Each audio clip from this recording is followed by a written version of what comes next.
अभीरा अरमान के लिए करवा चौथ का व्रत नहीं रखेगी। ये खबर सुनते ही पूरे पोदार हाउस में सन्नाटा छा गया है। जी हाँ दोस्तों, स्टार प्लस के सुपरहिट शो यह रिश्ता क्या कहलाता है कि अपकमिंग ट्रैक में अब कहानी लेने जा रही है ऐसा मोड़ जो अरमान और अभीरा के रिश्ते की बुनियाद को हिला देगा। सीन की शुरुआत होती है सुबह के वक्त, जब मायरा अपने कमरे में बैठी वीडियो कॉल पर अपनी मम्मा यानी अभीरा से बात कर रही होती है।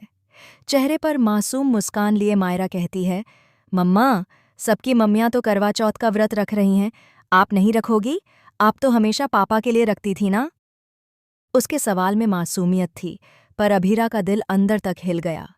उसने मायरा की आंखों में देखा और धीरे से कहा, नहीं बेटा, इस बार मैं व्रत नहीं रखूंगी। करवा चौथ का व्रत शादीशुदा कपल रखते हैं और मैं और तुम्हारे पापा की शादी अब नहीं है। ये सुनकर मायरा की मुस्कान फीकी पड़ जाती है। कुछ पल के लिए स्क्रीन पर दोनों के बीच खामोशी छा जाती है। अभीरा संभलती है और मुस्कुराने की कोशिश करती है।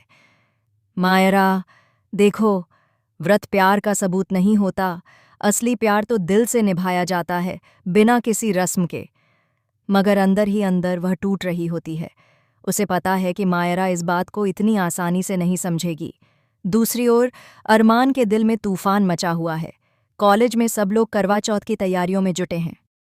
लड़कियां मेहंदी लगा रही हैं, साड़ियों की बात हो रही है और अरमान का मन बस एक ही सवाल में उलझा है, क्या सच में अभीरा उसके लिए व्रत नहीं रखेगी? वह सोचता है, इतने सालों में चाहे झगड़ा हुआ हो, दूरी आई हो, मगर अभीरा ने हमेशा मेरे लिए व्रत रखा। फिर इस बार ऐसा क्या बदल गया? इसी बीच एक प्यारा लेकिन इमोशनल सीन आता है। अरमान कैफेटेरिया में बैठा होता है और सामने से आती है अभीरा, हाथ में सरगी की प्लेट लिए। वह मुस्कुराते हुए अरमान को देती है, ये खा लो, तुमने सुबह कुछ नहीं खाया होगा। अरमान पूछता है, तुम खुद नहीं खाओगी? अभीरा शांत स्वर में जवाब देती है, मैंने कहा ना अरमान, इस बार मैं व्रत नहीं रख रही और मैं चाहती हूं तुम भी मत रखना। अरमान हैरान रह जाता है। उसकी आंखों में डिसबिलीफ है। क्या तुम सच बोल रही हो? तुम मेरे लिए व्रत नहीं रखोगी? अभीरा बस इतना कहती है, कुछ रिश्तों को सांस लेने की जरूरत होती है अरमान। अगर प्यार सच्चा है तो एक दिन का व्रत उसे साबित नहीं करेगा। अरमान के चेहरे पर दर्द साफ झलकता है। उसे याद आता है वो वक्त जब करवा चौथ की रातें उनके लिए किसी त्योहार से कम नहीं होती थीं। जब अभीरा छत पर चांद देखकर मुस्कुराती थी और अरमान उसका चेहरा हाथों में लेकर कहता था, हर जन्म में तुम ही मेरी चांद बनो। आज वही प्यार न जाने क्यों वक्त के बोझ तले टूटता दिख रहा है। कहानी यहीं खत्म नहीं होती। रात को पोदार हाउस में सभी महिलाएं करवा चौथ की पूजा की तैयारी कर रही होती हैं। रूहानी माहौल, रोशनी और सबके हाथों में मेहंदी की खुशबू। तभी अरमान की नज़र पड़ती है, दूर से आती अभीरा पर। वो साधारण सूट में होती है, चेहरे पर सादगी, पर आंखों में गहराई।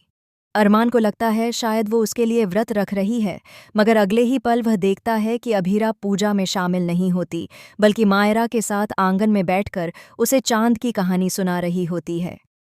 अरमान का दिल टूट जाता है, लेकिन वह कुछ नहीं कहता, बस दूर से देखता रहता है। उसे लगता है कि शायद अब उसके और अभीरा के बीच सब खत्म हो गया है। मगर ट्विस्ट यहीं से शुरू होता है। रात के 12 बजे, जब सब सो चुके होते हैं, अरमान किचन में पानी लेने आता है और देखता है कि टेबल पर एक थाली रखी है। उस पर लिखा है, तुम्हारे लिए, पर किसी को मत बताना। साथ में एक छोटी सी चांदी की चूड़ी रखी होती है। अरमान मुस्कुराता है। अब उसे समझ आता है कि अभीरा ने व्रत तो रखा था, लेकिन सबके सामने नहीं दिखाया। अगली सुबह अरमान गुस्से में अभीरा से कहता है, तुमने कहा था कि व्रत नहीं रखोगी, फिर ये सब क्या था? अभीरा शांत होकर जवाब देती है, कभी कभी कुछ बातें दिखाने के लिए नहीं होती अरमान। मैं तुम्हारे लिए व्रत नहीं रखती अगर मेरे दिल में अब भी तुम्हारे लिए प्यार न होता। लेकिन मैं नहीं चाहती कि मायरा यह सीखे कि औरत का प्यार सिर्फ व्रतों से साबित होता है। ये सुनकर अरमान की आंखें भर आती हैं। दोनों के बीच जो खामोशी थी वो अब एक गहरी समझ में बदल जाती है। अरमान आगे बढ़कर धीरे से कहता है, तो अगली बार हम दोनों साथ रखेंगे, बिना किसी दिखावे के। अभीरा मुस्कुराती है और मायरा दूर से दोनों को देखकर खिलखिलाती है। अब देखना यह होगा कि क्या इस करवा चौथ के बाद अरमान और अभीरा का रिश्ता फिर से जुड़ पाएगा या फिर कोई नया तूफान इन दोनों के बीच एक और दीवार खड़ी कर देगा। आपका क्या कहना है दोस्तों? क्या अभीरा का ये फैसला सही था? क्या प्यार बिना रस्मों के भी जिंदा रह सकता है? कमेंट में ज़रूर बताइए और टेलीविज़न की हर लेटेस्ट अपडेट के लिए हमारे चैनल को सब्सक्राइब करना न भूलें।